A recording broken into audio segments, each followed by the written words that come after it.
It's finally Friday, and it's the most fertile month in your lifetime. On Monday, the sun's going to wrap around Uranus. Wednesday, you're going to face your fears. And Saturday, it's a supernova. All that and more on Namaste Today, live.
It's Friday! I'm so excited to be live. Welcome to Friday. Well, actually, welcome to Namaste Today Live. That was a blast from the past. I used to have Friday Live. Remember that? If y'all knew me from that time.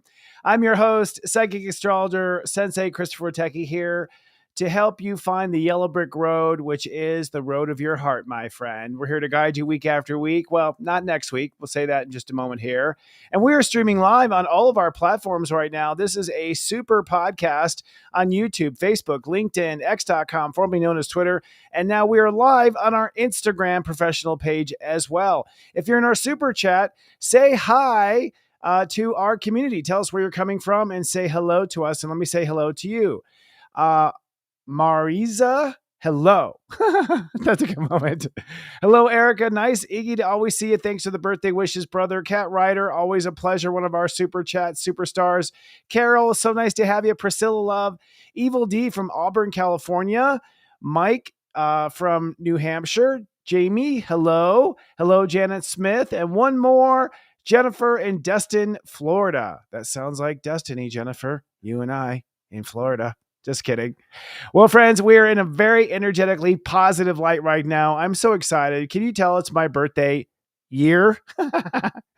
Basically, I'm feeling it. I'm feeling the vibration, but I am in the heights of my birthday. But you know what? The universe is just adding so much amazing mojo to this particular month. It is literally the most fertile month in your lifetime. We're going to talk about why in today's show. In fact, on Monday, just to lay it out for you, the sun is going to warp Uranus. I'll talk about what I mean by that. Switching channels. So we switch channels on Monday.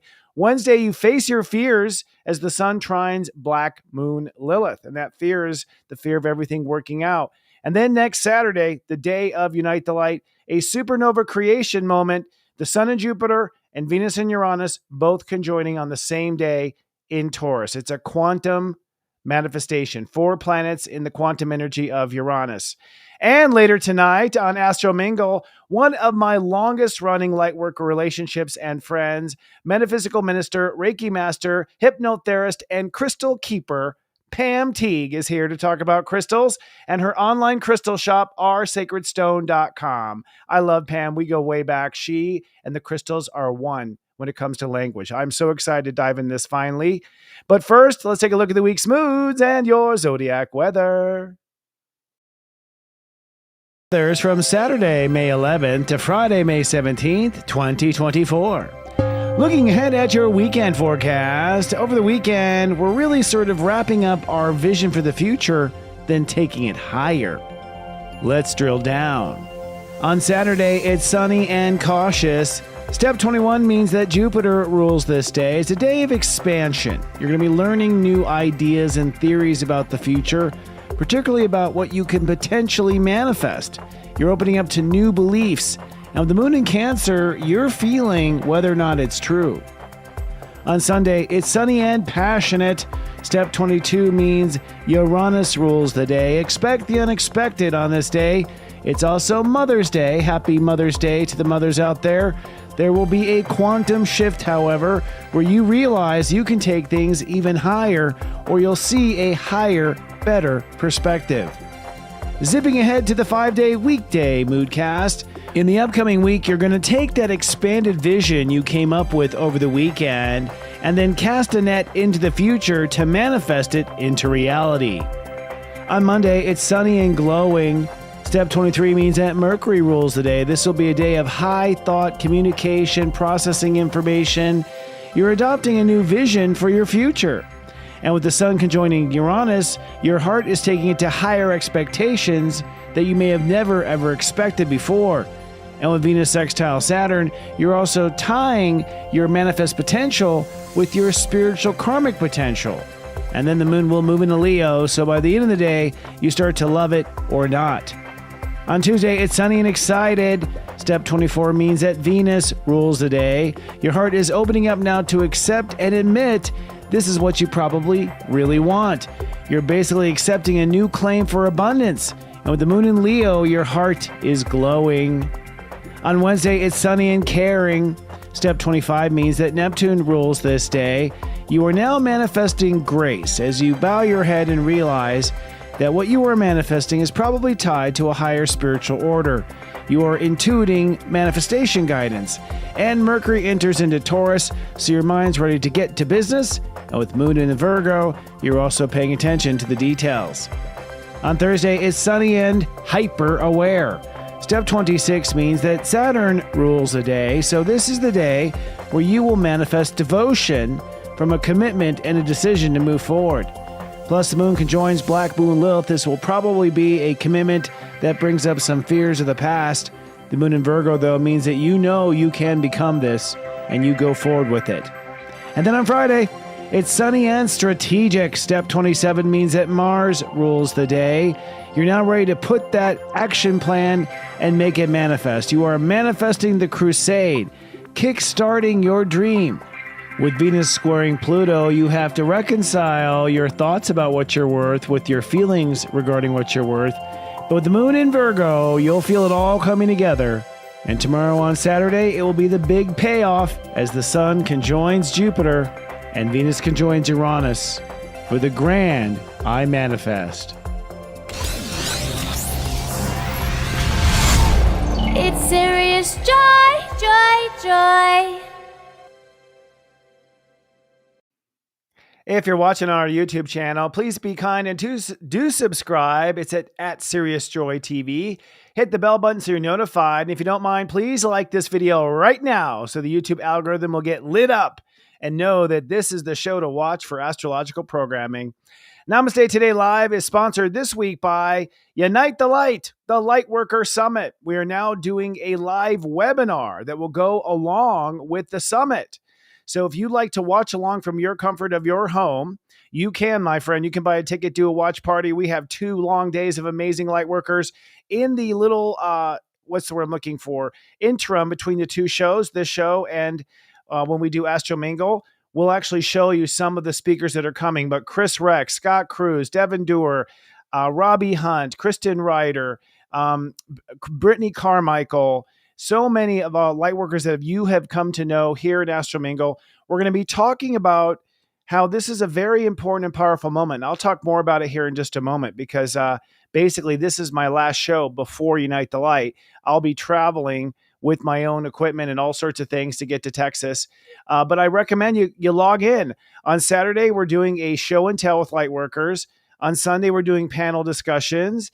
There will also be commentary, backstage interviews if you are doing a streaming event, and you will have access to the Unite the Light special private social network. So we're going to create a private social network for people who pay to be a part of this, just so it shows that you are in fact interested. So if you'd like to get streaming tickets, this is the last time I'll be able to tell you because next week I'll be doing it. Go to unitethelight.love, part of the .love economy. All right, without further ado, let's take a look at the week's planets and transits.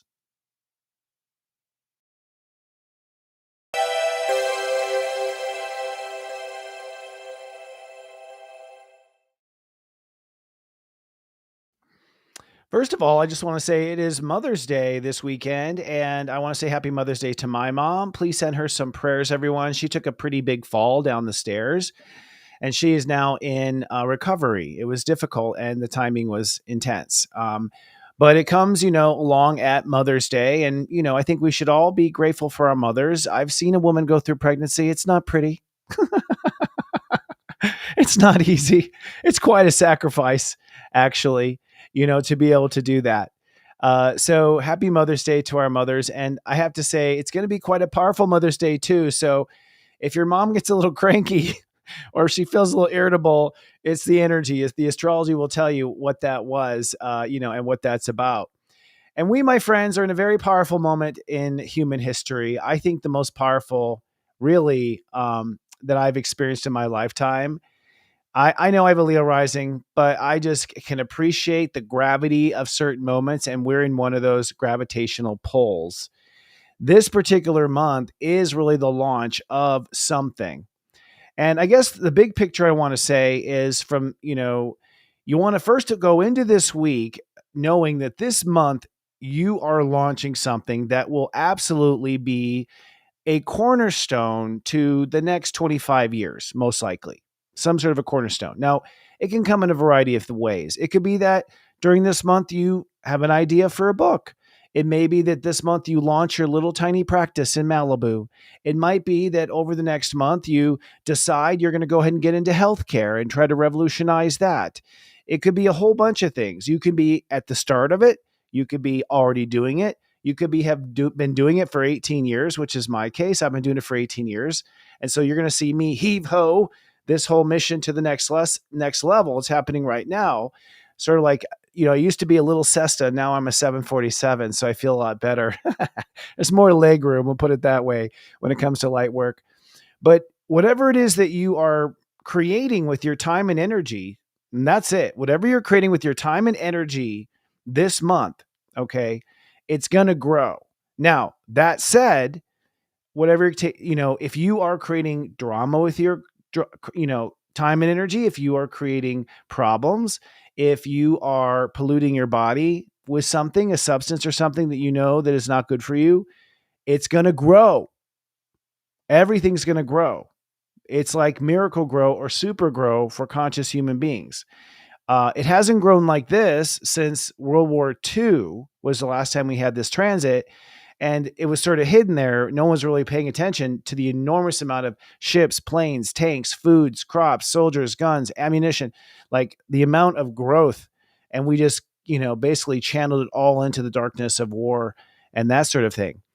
This time, actually, we don't really have a world war that's consuming. We are consuming. And so what that means is the individual who was giving all that growth energy away in World War II, the last time we had this, they were giving it away for our country, for the men, for the boys, all those, we were giving it all away. So each individual didn't personally grow after that, but they did see a return on their growth. Like my grandpa got a GI Bill loan to build a house. And so there was a return on the investment, but I don't know if it's the same as what's going to be today. Today, the investment is you invest in your heart's desires to go forward with something that you want in this life. And I'll just put my reputation on the line here. If you follow the steps that I provide, because there is a caveat, you can't just say, give me and have it appear in your lap. That's heaven. That's not how it works down here in the, in the game of manifestation and the avatar of your soul. You have to follow through with the steps, but if you plant seeds and move forward here in this next week, and I think they've already started. I mean, I think I'm talking like it hasn't happened, but we had a new moon this last Monday, which was actually Tuesday night, which was my step birthday at the time. That step birthday new moon really was the launch of what I'm talking about here. So it's likely already launched.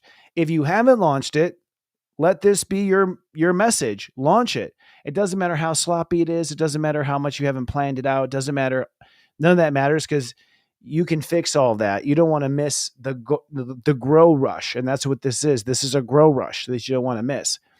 If that's planted, really what happens is we start to go wide. So the wish starts to go wide on Saturday and then go high on Mother's Day. So what's happening is You could say the conscious currents of the zodiac weather are blowing whatever your wishes are automatically to a wider and higher energy by the nature of step 21, the sun on Uranus, and I mean the sun at Uranus degree, step 22, excuse me. And then on Monday, the sun conjuncts Uranus, which is another like heave ho, where it just sort of gets launched to a higher level. By the way, this weekend is also a stopgap.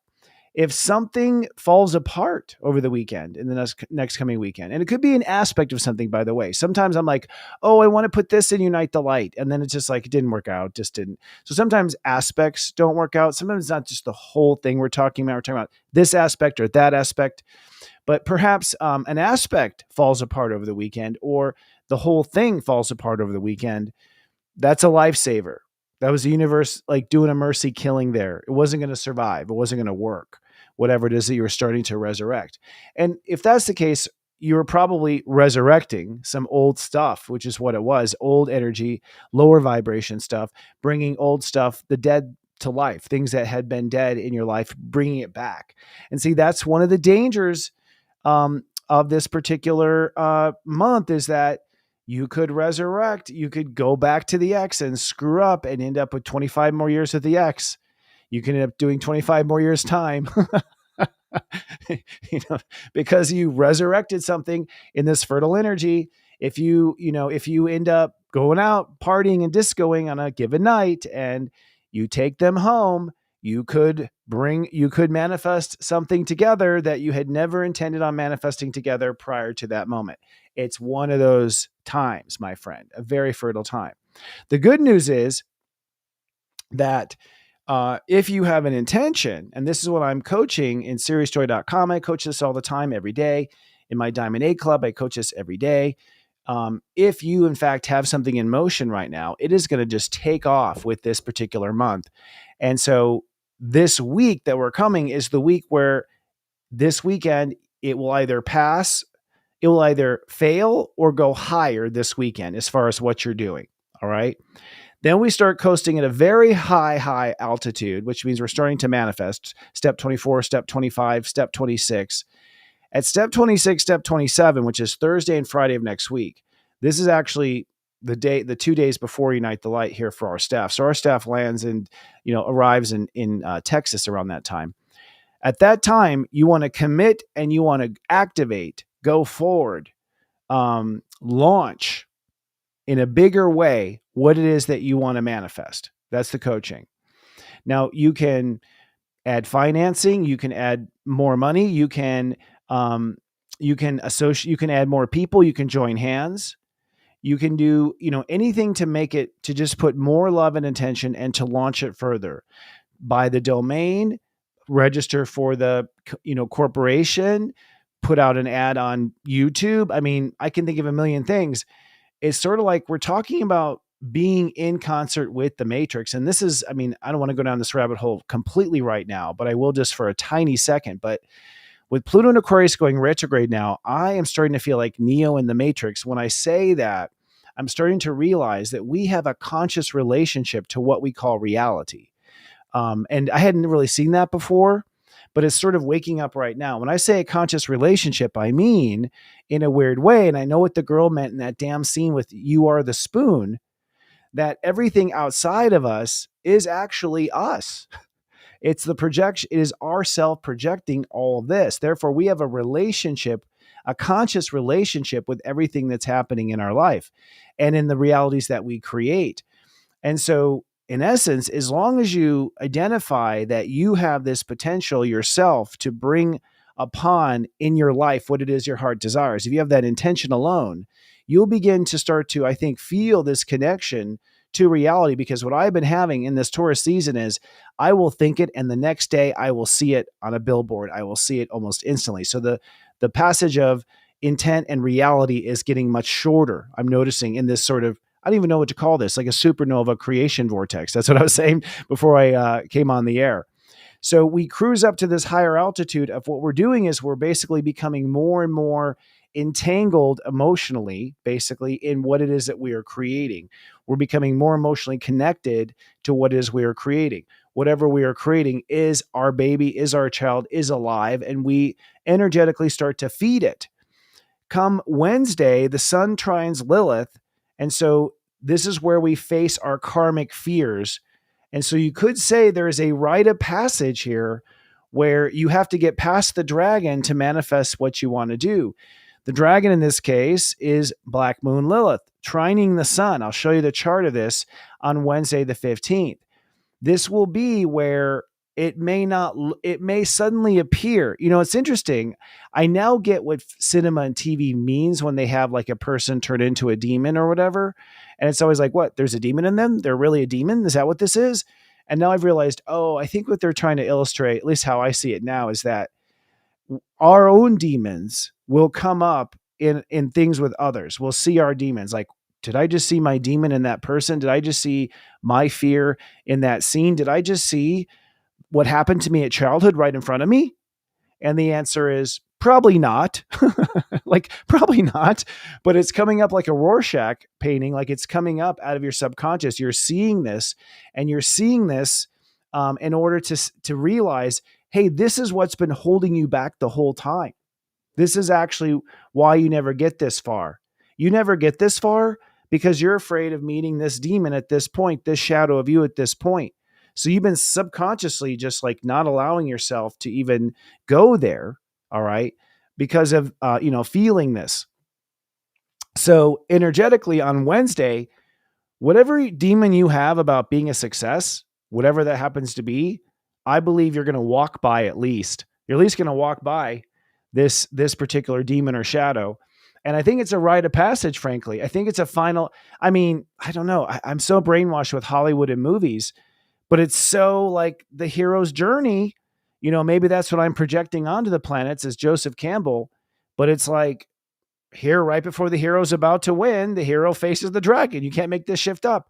On Wednesday, hump day, we face the dragon. The sun will trine Lilith.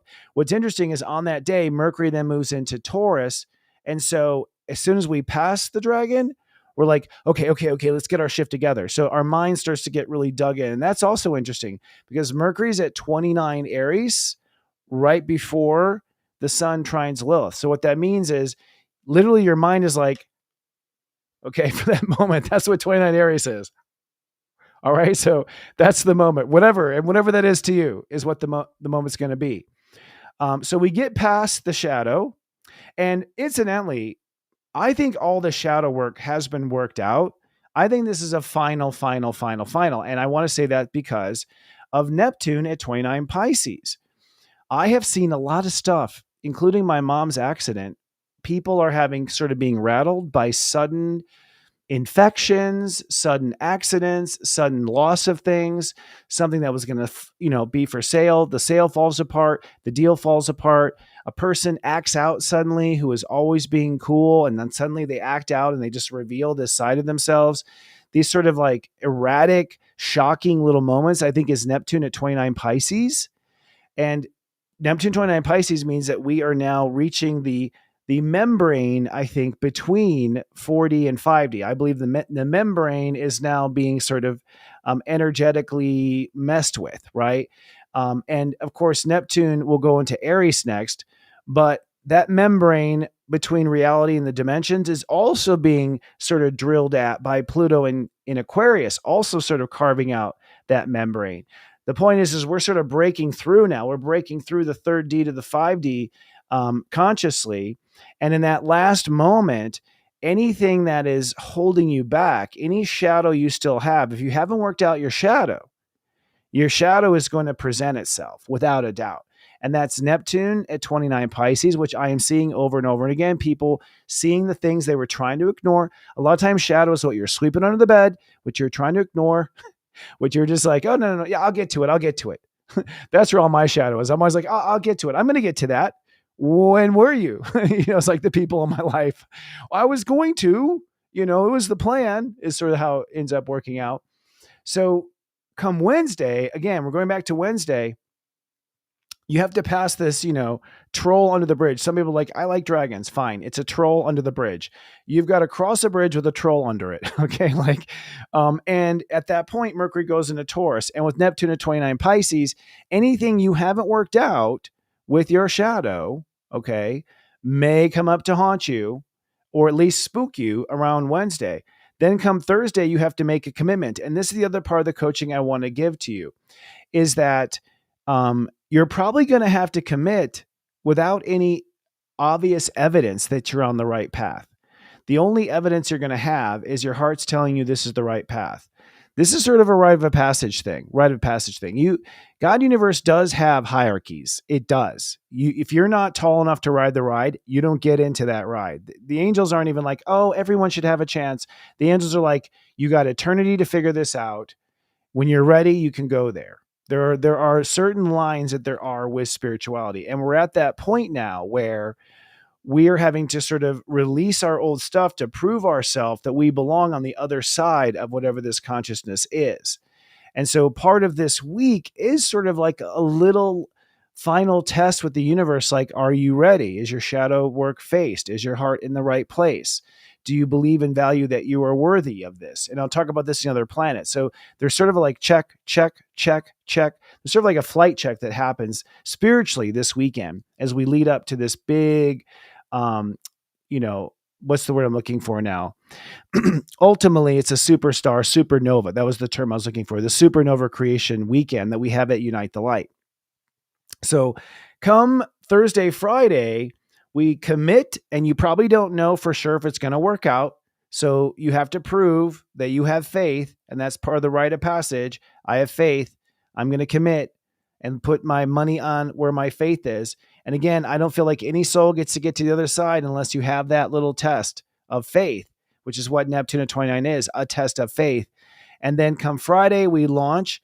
And then Saturday, which is when we planted Unite the Light for the specific reason of this, and you all can watch and stream, remember, if you want, unitethelight.love.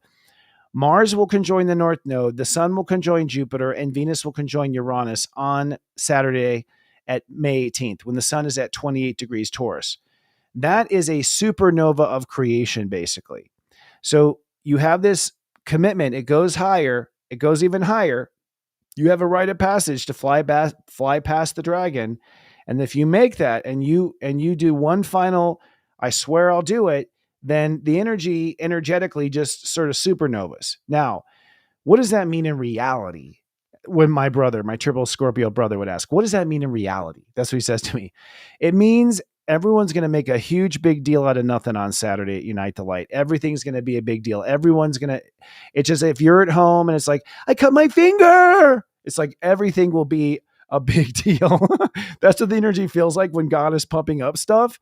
Everyone makes such a big deal out of everything. And the Sun on Jupiter is about the biggest deal it can possibly be.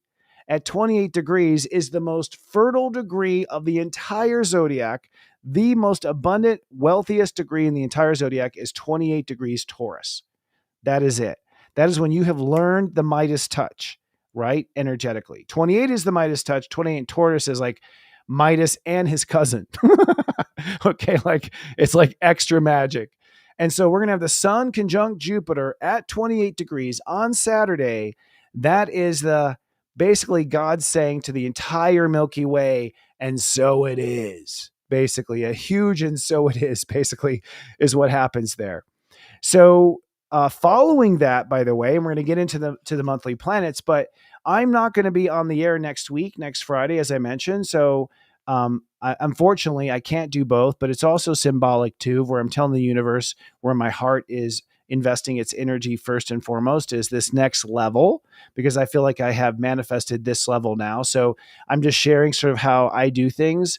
If you also are manifesting many levels, you sort of stand on the level you had and you manifest from that level in that intention. I'll be back on the air in 1 week. I love my audience and I love this job.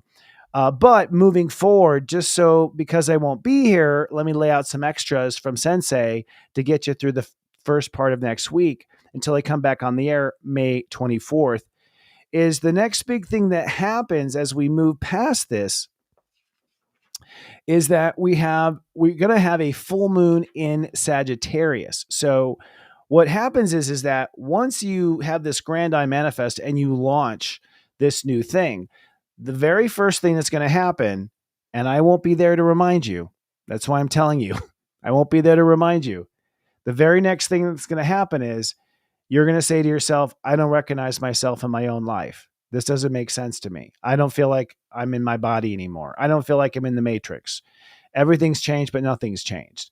There's a major timeline shift on the other side of this huge supernova creation weekend.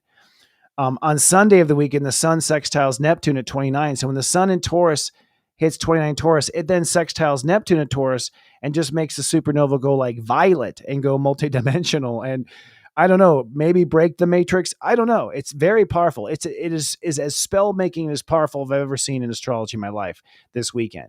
I feel like on the other side of it, we're just laying on the ground wondering what happened, right? Like what happened? And astrologically, what's going to happen is that with Jupiter is going to move into Gemini, the sun's going to move into Gemini, Venus is going to move into Gemini, and we're going to be on countdown to the summer of love, is what I call it. And the summer of love basically is that we're going to fall in love with ourselves and fall in love with being alive again. So a fraction of us, when I say fraction, if I were to guess conservatively, 33% of the population, roughly a third, is now ready to start to fall in love with themselves and fall in love with who they're becoming again. That's the summer of love.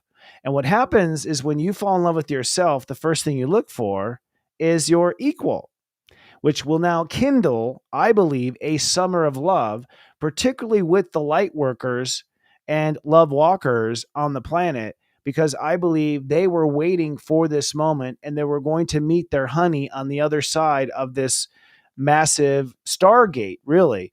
That's what this weekend is. It's a Stargate weekend. I just realized that talking live. It's a Stargate. I was trying to find the word for the energy I felt. It's a Stargate weekend. That's what we're going to call it. Wow, interesting. Now it's starting to sound a little Star Trekky. So what happens is next week, I know there's a lot of storytelling this time. We're not moving as fast as we normally do in this show because I wanted to lay everything out so y'all could watch it twice and go watch it next week again because it's all relevant. It's a major, major Stargate shift that we're going through. What ends up happening is there's a full moon in Sagittarius against the sun in Gemini, and it's at 2 degrees. And what you're going to realize on this full moon, which is going to be on Thursday, May 23rd, is that you don't believe the same things about yourself anymore. You don't believe the same things about yourself. And that actually is what kickstarts the summer of love. You start to realize you've changed. Everything about you's changed. And we have been changing for a long time, but we get to Gemini, our thoughts, and Sag, our beliefs. So it finally catches up to our belief structure next week with the full moon. Like, holy shit, I've changed. I've finally come out of the things that were holding me down and keeping me back and all these types of things. So this, my friend, is what I'm going to call walking on a dream. That's the theme of next week, is walking on a dream. A conversation begins with yourself. But let's move on to this week, shall we, and get deep on the planets and how to get you to next week. The theme of the week is the Grand I Manifest. The Grand I Manifest ultimately is exactly what I just described to, so I'm not going to explain it again, but that whole process I carried you through from tomorrow all the way to the full moon in Sagittarius next week is the Grand I Manifest. The subplot of the week is shattering expectations. Shattering expectations. You didn't even know how to wish. That's what you're going to realize when you get there. You didn't even know what to wish for. You didn't even know how to wish. You were wishing completely in the wrong spectrum. We're going to realize that our expectations are shattered because we weren't understanding how it worked to the biggest degree, the biggest understanding. The key question of the week is, where do I make room for my success? Where do I make room for success? Oops, that's the last question last week. I might have mistyped it. Where do I make room for success? Maybe to make it in the spreadsheet. That's Sarah. I'm going to give Sarah a pass on that one. So the thing about success is it needs a landing pad. It needs a place to land. It needs a place to form. So if you don't make room in your closet for your partner, if you don't make room, at work for your new business partner, if you don't make space for where you're going to build the new house, if you don't make space for what your success, there's no place for your success to manifest. That's step 0. Okay. Making space for your success. So, make room for your success this week as you move through the week. See, like, okay, and the new couch is going to go here. And when I get the new job, I'm going to move the chair here and I'm going to move the desk over there. Start thinking about how your space needs to change to accommodate, like a catcher's glove, to accommodate that fastball coming in from the universe, which is this grand I manifest energy. All right, let's look at the planets, shall we? I know I've been a little lectury today, but it's just where Sensei Christopher is on this Step 20 day. I'm looking for my planet. Sorry, I got a lot of paperwork if you can't tell. Shouldn't have put it over there. Here we go. I do tons of prints out. Can you tell I do prepare for this show deeply? It takes us about 2 days to gather all the information. Totally. Let's start with the sun in Taurus. In Taurus, we got Venus, we got the sun, we got Jupiter, we got Uranus. This is the party of the grand I manifest. I can see we're on a different camera system now. By the way, we're now shooting in the studio. You probably see a crisper picture. And in some regards, some noise I got to get rid of here. That's the green screen. So we're changing things around. But here we go. In these planets, we have Venus going from 14 to 23 degrees Taurus. So basically, you are opening up and you are putting on these new clothes and you are putting on this suit. So this is a week where you are opening up and really just feeling what it's like to stand in this luxury. And I'm doing the same thing. I'm going to go all out this week with myself. I'm going to just give myself the best of the best. And just, this around Taurus, it ought to be the time when we do invest. It's when we do, we start to have things start to bloom, things start to come into bloom, and we start to, absorb and take in these colors, these scents, this feeling and vibration of spring. Venus is saying, take it to heart, feel it completely in your heart and feel what it means to you. The sun, here we go. My old habits die hard. Goes from 21 to 27 degrees this week. So this is our heart first opening up at 21. On Sunday at 22, taking it higher.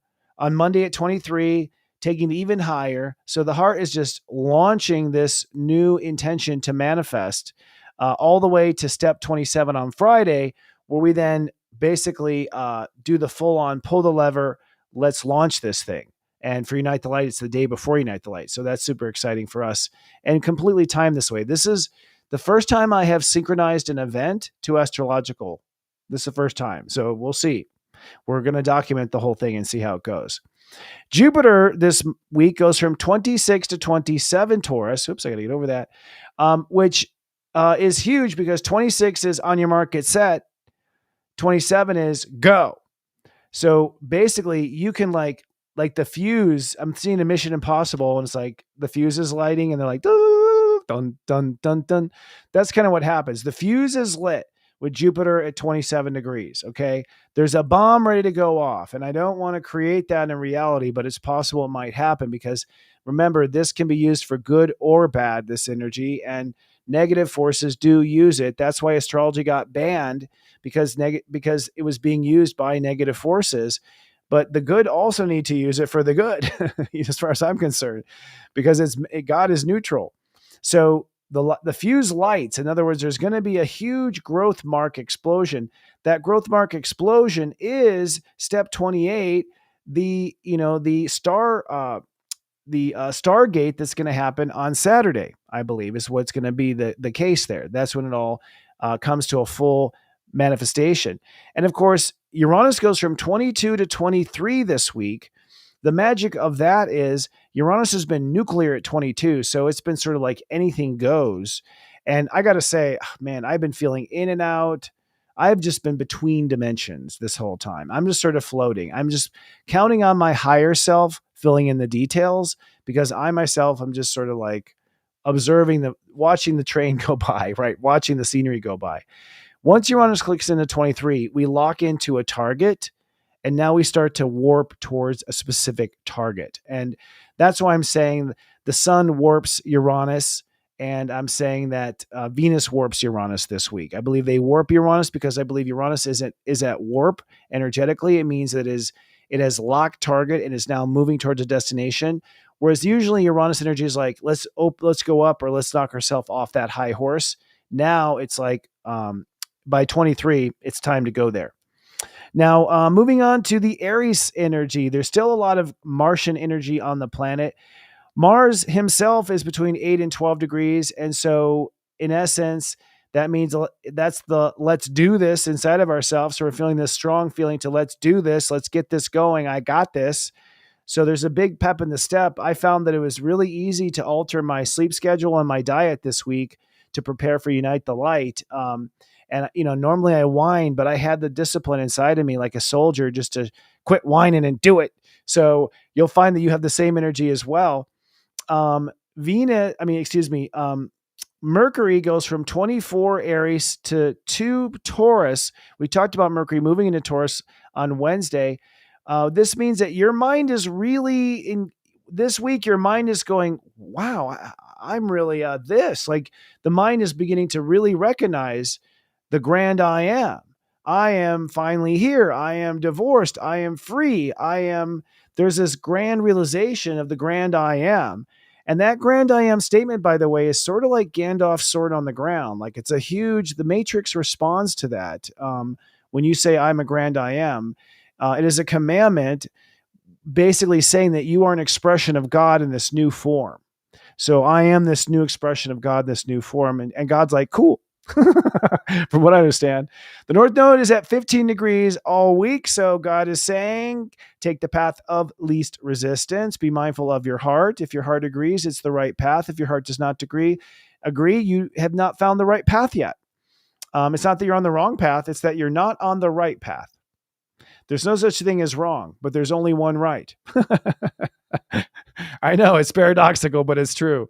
Chiron at 21 means we are healing the story we were born to live. So in other words, when your mom says, oh, he's going to turn out as an alcoholic and divorced, people put like hexes on people that their story is going to turn out, wonky or bad, or that's going to grow up to be the black sheep in the family or whatever.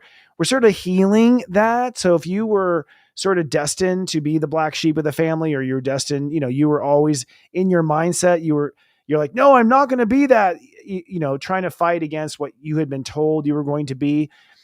Chiron is healing that, basically erasing that narrative that you were going to turn out this way or that way.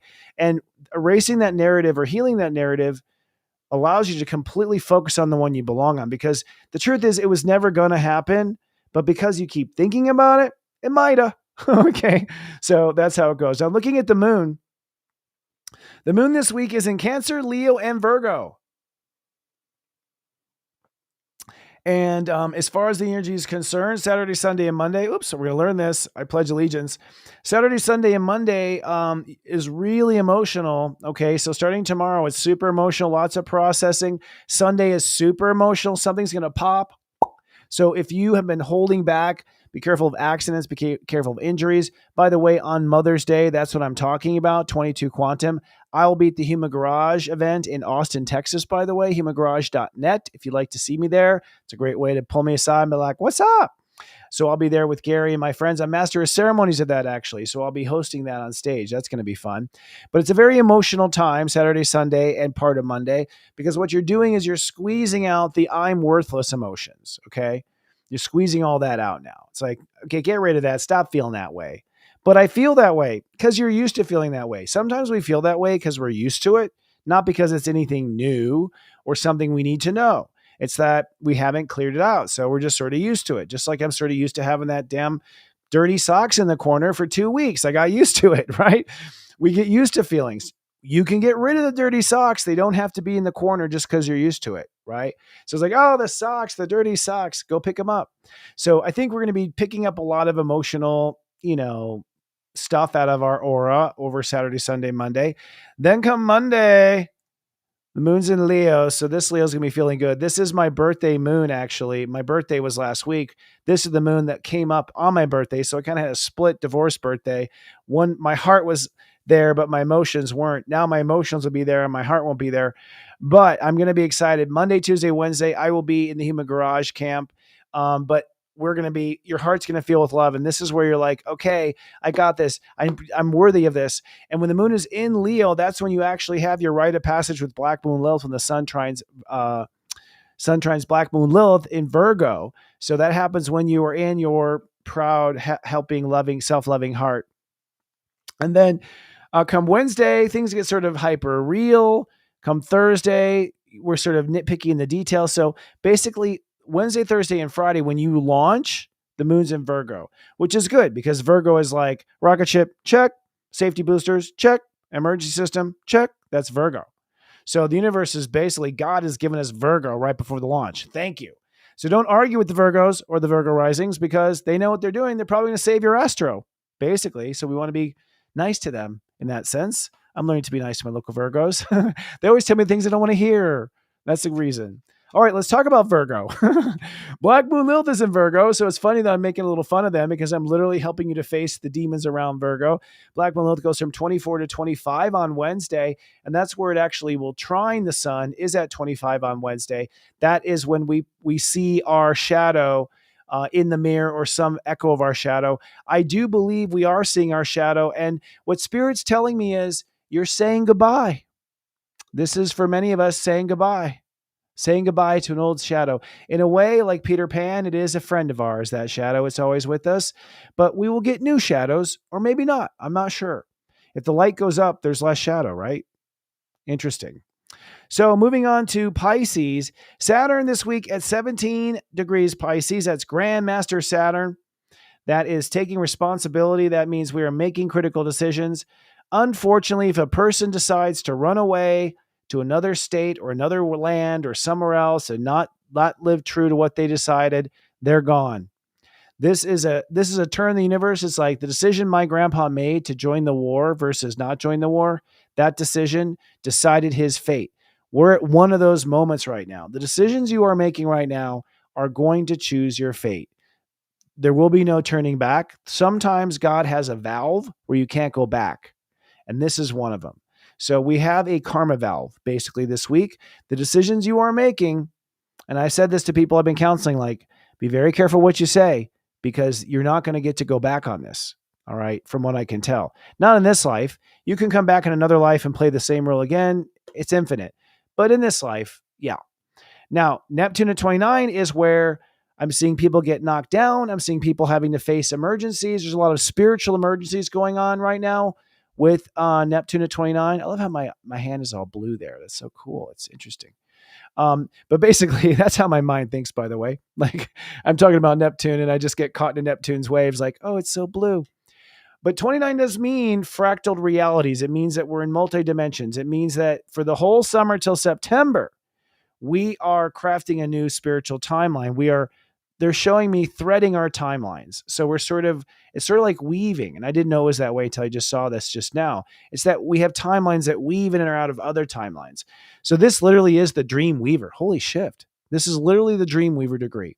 Yeah, I'm going to coin it. Neptune has gone dream weaver. Really? That's a good song too for my walk-up song. Just thinking. And then Aquarius.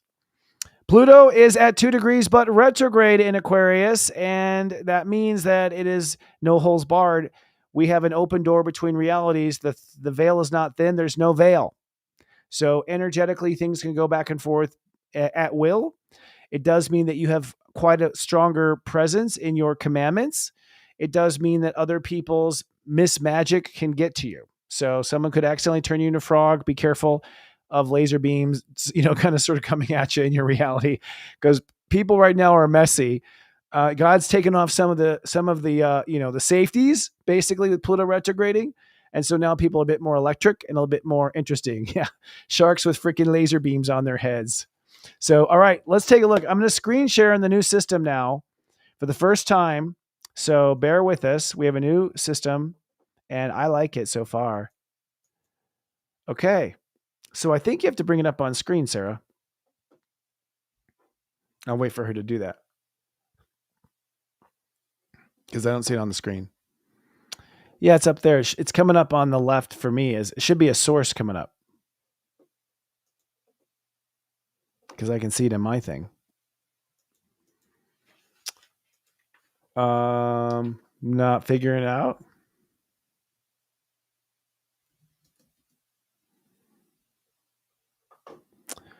So it should be a source on the left. Coming up on the left. Sorry, folks, we're figuring this out live because we switched to pure on. There we go. Something like that. Yeah.